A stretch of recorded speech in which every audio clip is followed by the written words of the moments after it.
Arestado sa isa ka entrapment operation ang ginapahayag isa ka fixer sa Land Transportation Office sa LTO sa Barangay Bulad, Gimbal sa Nobyembre 30. Ginkilala ang subject nga si Rosie Orbista sa 61 anyos, isa ka admin aid force ang nasambit nga talatapan sang LTO sa Gimbal, Iloilo.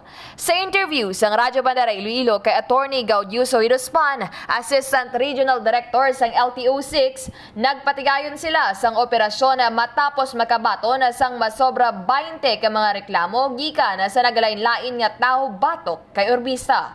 Dugang panahiduspan nga modus ni Orbista nga sugataon sa ila opisina ang potensyal nga kliyente. Ginaasikaso kag ginasukot sang fee apang ginapasuni nga wala niya ginaproseso kag ginasupot ang kliyente kung makabaton na sang bayad.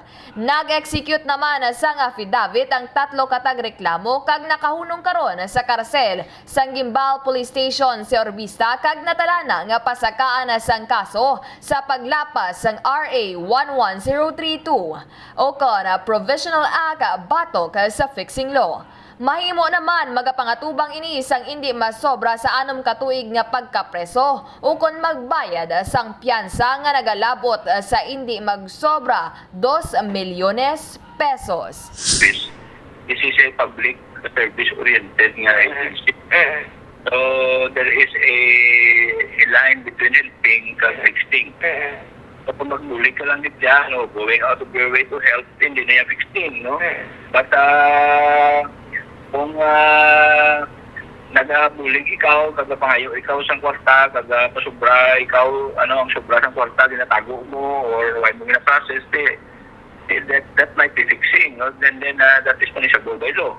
So, madamo din nga mga atong empleyado who are going out of their way to help. No? Kagini si Kabandarang Kim Kaluyu, nagabandera sang matudtod nga serbisyo publiko, kag kalingawan sa Iloilo.